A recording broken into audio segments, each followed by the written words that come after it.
What's up, Magical Misfits? Drew here, and this isn't the witchiest video ever, as I'm sure you may have discerned from the title.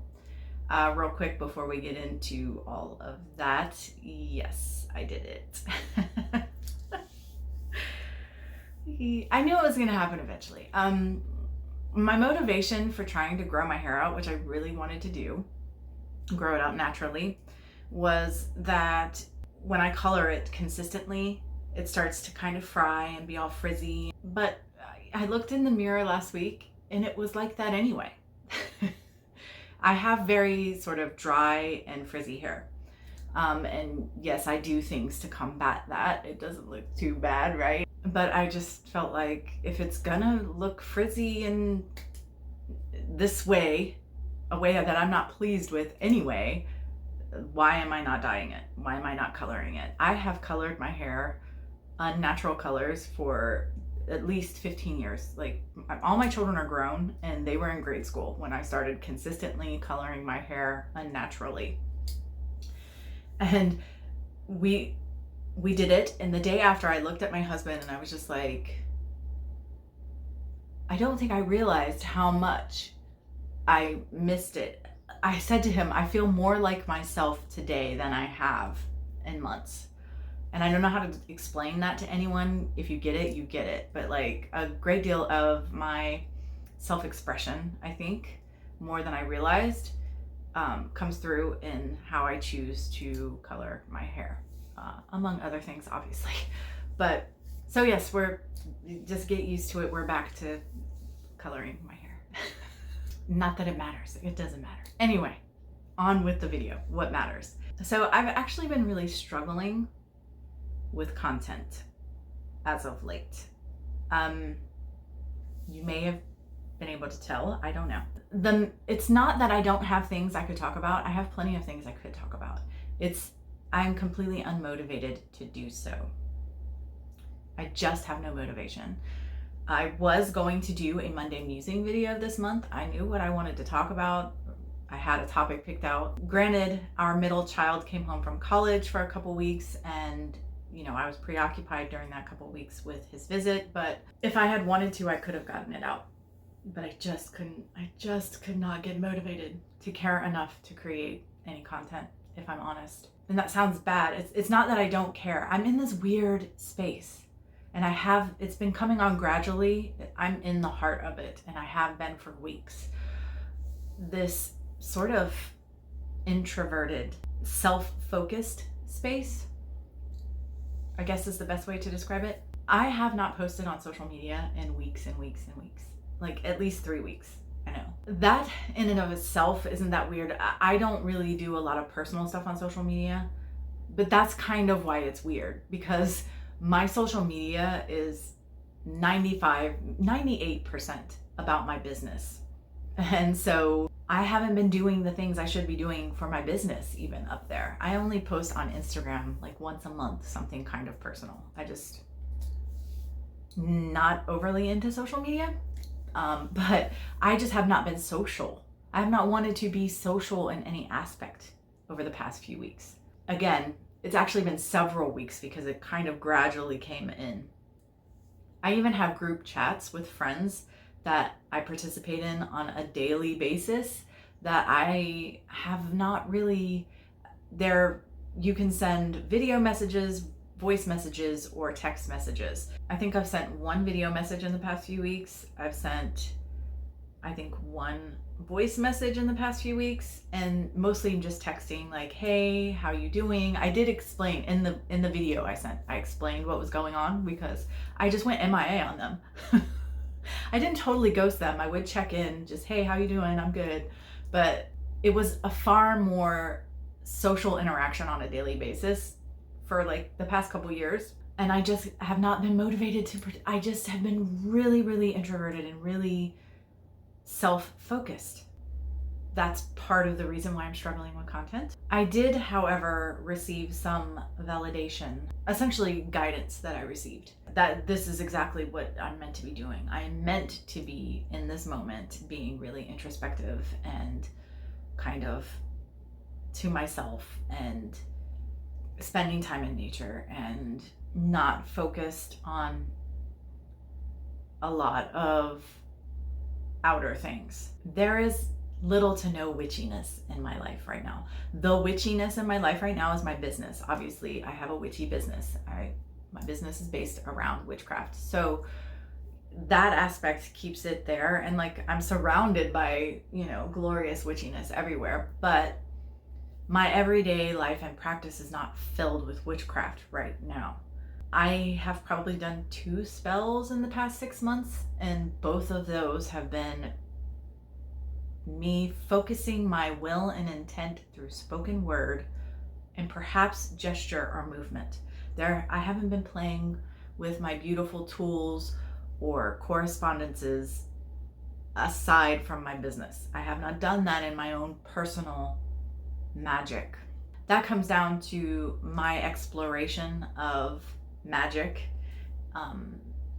and sort of pushing myself to develop skills that I might not have, or to enhance skills that are maybe atrophied isn't the right word, but just not developed yet, underdeveloped, just haven't been focused on in the past. So, I don't have a lot of witchy goodness to share because I don't have a lot of witchy goodness going on right now.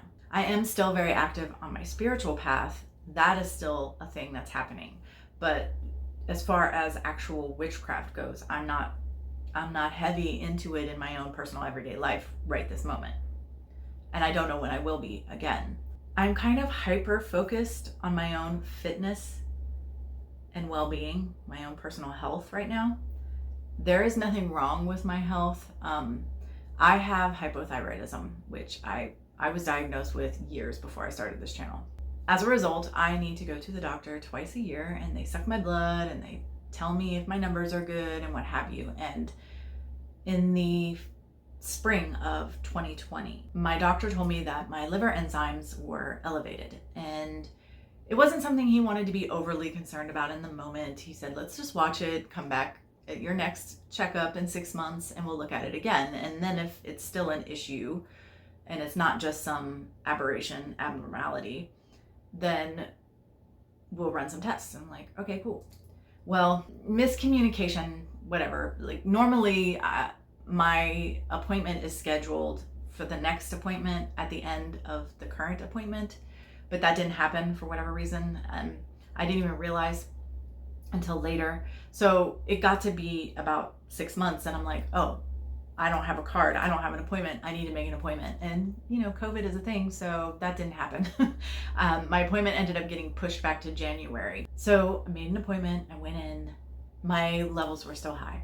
So my doctor ran all the appropriate tests and they all came back negative. Then he sent me for an ultrasound. And this was in case I had fatty liver. And I said, oh, okay. So if I have fatty liver, I need to lose weight. He's like, yeah, you lose weight, you'll be okay. I'm like, cool. All right. So went and got the ultrasound and came back. I had fatty liver. So I'm like, okay, look, I am unfortunately genetically predisposed to a lot of really unpleasant health issues, thanks to my parents and their parents and so on and so on and so forth. And so I decided a long time ago, I was a teenager when I decided I'm not doing any of this. And it only became more firm in my mind as I got older. So I'm like, no, okay, I don't care if it's just fatty liver and it's not that big of a deal. I mean, if left untreated, eventually fatty liver can actually kill you because it can cause cirrhosis of the liver. But like in and of itself, on its own and quickly treated, and not even so quickly treated, it's really not that, it's whatever. But it's a sign that you're headed in the wrong direction, essentially, right? So, okay, I only need that one sign that I'm headed in the wrong direction. I already had wanted to lose weight anyway. I wasn't happy at the weight I was at. Well, I say that. I don't actually care what I weigh. I'm more concerned with what size I fit into, how I feel, how I look, that kind of thing.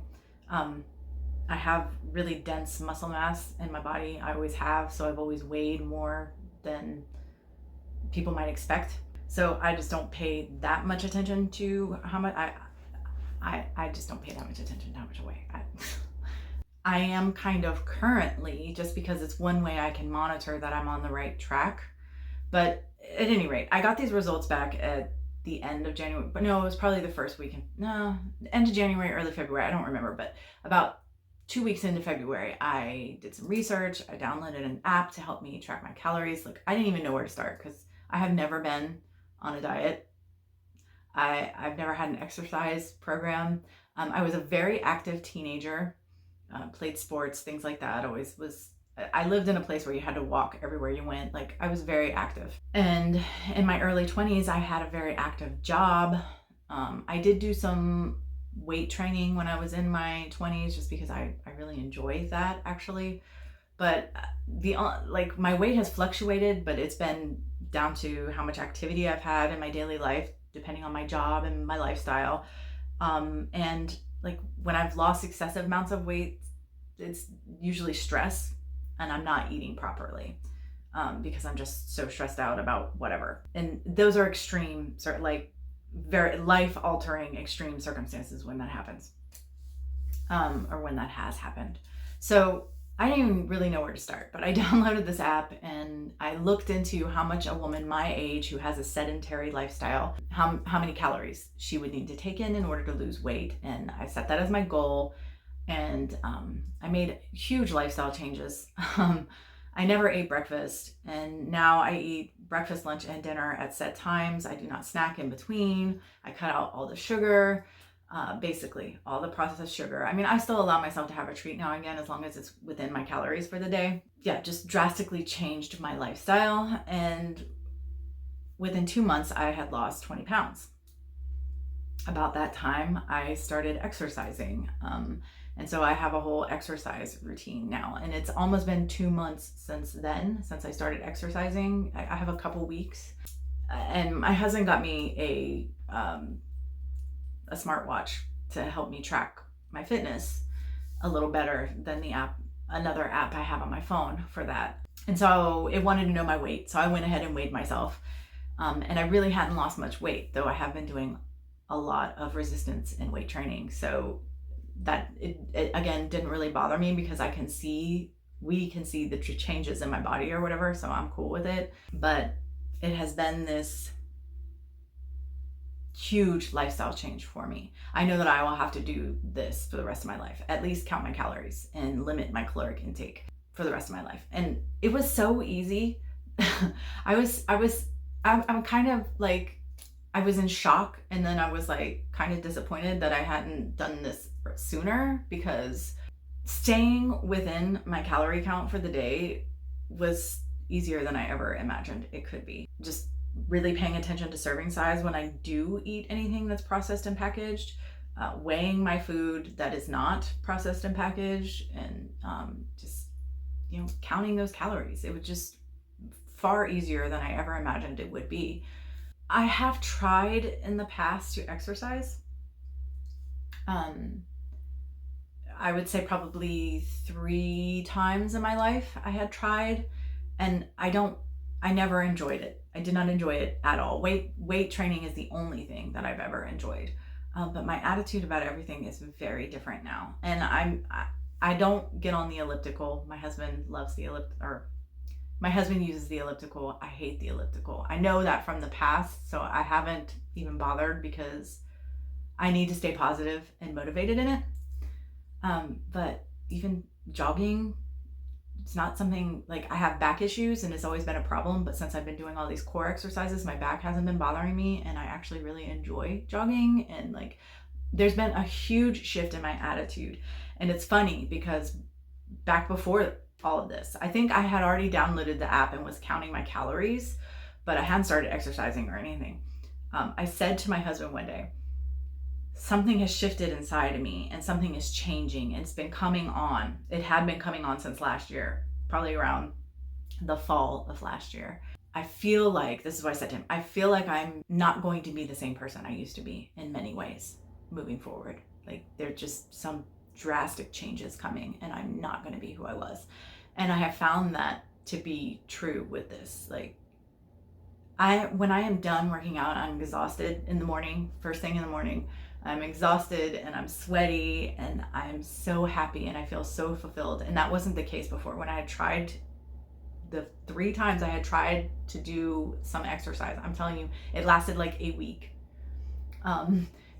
Actually, probably more like 3 days. I think the most I've ever done is like a week, 7 days.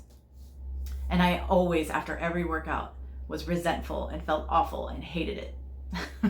There was nothing good about it at all.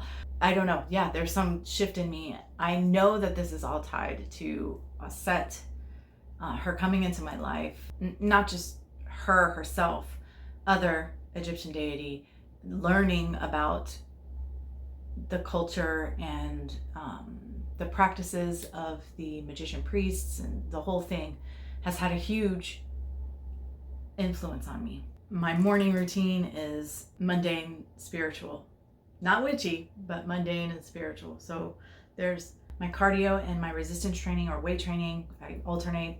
My daily devotional. I have a daily meditation that I do. I have some yoga type stretching that I do. There's a whole routine that I follow. The core of it is structured around Aset and my worship of her. And so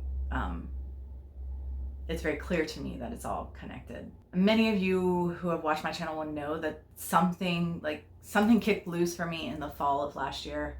I started to re-examine my labels. I started to re-examine my place in community. I started to re-examine magic as a whole, witchcraft and magic, and my relationship with magic. And I began to kind of try to push myself beyond my own boundaries of where I had been up until this point, to grow and to expand and become more and to develop further. I don't know.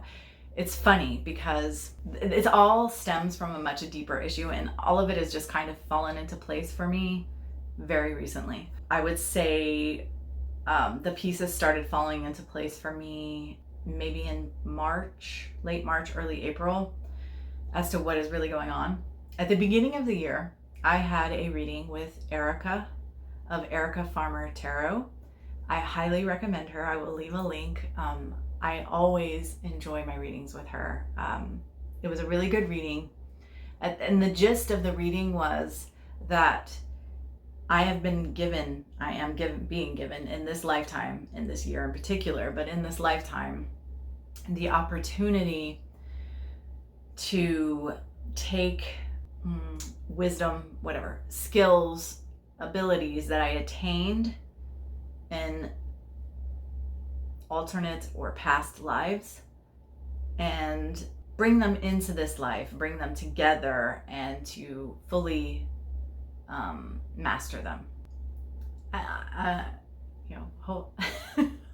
It would be lovely if I'm able to achieve that, but that's the gist of the reading. And yeah, that's cool. All right, I'll follow that back. That's exciting. I'm happy about that. Clearly that has to do with Ost and all of that, right? So I had always in the back of my mind been holding this question as like my video WTF spirit, like when I'm on this one kind of path, this one kind of journey, and then all of a sudden it just abruptly changes to something very different and very foreign. And so it was always kind of in the back of my brain, like, what is this about? I always, not always, but I have long held the belief, the idea that that first leg of my spiritual journey, from my awakening, my initiation, whatever you'd like to call it, was tied to one, if not multiple past lives. I came to understand that and believe that to my core. And funny enough, in probably 2008, 2009, a psychic who used to come in and regularly read in the shop I worked in, I was having a conversation with her, and all of a sudden I mentioned my metal allergy. I'm allergic. I can't wear metal on my neck. And actually I can only wear certain metals in my body, or I have severe reactions. And suddenly she was just like, I could tell her demeanor, her whole demeanor changed. And then she said to me that she just got a flash of me. I was a man, I was Egyptian, and I was dripping in gold. And I was just like, okay. Another one to be filed back in the back of the brain. Like, what am I supposed to do with that? All right, that doesn't tell me anything. It doesn't help me in any way. At any rate, I also we didn't have a great relationship, me and this psychic. So I did not feel like, oh, this doesn't resonate, it's not true, you're wrong. I didn't feel that at all, but like, it was like, I don't want to believe you because we don't get along, and I just, oh. It's so stupid. But that was kind of my attitude about it. So I just shuffled it to the back of the brain and forgot about it, honestly, for the most part. Until, again, with this reading and some other things that have come up, this issue of past lives and possibly past lives in ancient Egypt have come up. And then it popped back up in my brain that I've been told this at least once, right? I'm like, okay, so I've come to the point where I am willing to accept that it's at least a possibility. There was also a lifetime, or perhaps lifetimes, in ancient Egypt, especially since that civilization was around for so long. There may have been multiple, and that it just clicked, and it just made sense to me that the reason that the first part of my journey was like this shamanic journey, and then now we're in this comedic that's not the right word, but it's the only word I have for it. This, just at least comedic influence, Heka influenced, very shamanic, earthy, folk magic influenced. These just, to me, are very juxtaposed. It's just bizarre how different these two parts of my journey are. However, when I look at it through the lens of this lifetime is about me taking things from other lifetimes and bringing them in and putting them together and getting a whole picture and becoming a master of these things. A master of these things. I mean, I've said it a million times on this channel. My goal, if you will, is self-mastery. And like, I want to become a master of self, of my own being, my own abilities, my own, whatever. So it all fits, it all aligns. So I'm just kind of in this weird space, honestly. It's a bit bizarre. I know it sounds disjointed, but it's all very much interconnected. And for whatever reason, right now, what I need to be doing is looking inward, working on myself physically and spiritually. And the witchiness is kind of taking a back seat a little bit, and till further notice. And the exploration of what magic can be beyond what I have done thus far is coming in. And then of course there's the scrying and meditations and astral journeys and all that I still plan to participate in, am participating in. But it's all unfolding, and I never quite know what it's going to look like from one minute to the next, I guess. And I want to provide engaging, thoughtful, helpful content on my channel. I have lots of things I could talk about. Like, I've already started another list of my not so witchy favorites for a part 3 to that, series of videos or whatever. And but it's just on the back shelf right now. And I apologize for that. I hope that any content I do create is engaging for you. But I just have to be authentic and come to you from where I am. And this is where I am. So if you're along for the journey, thank you. And please bear with me, and we'll see where this goes and what happens. Of course, I am always willing, ready, and able to share what I can with you. Yeah, just, I don't know what's happening. I do, but I don't. Like, I'm just walking, and whatever, I'm just going to keep moving forward, and we'll see where we end up. So I don't really know how to end the video, so I'm just going to stop talking because it's a lot. Anyway, thank you for listening to me ramble on about this. And as always, I appreciate you so much. And until next time, much love and gratitude.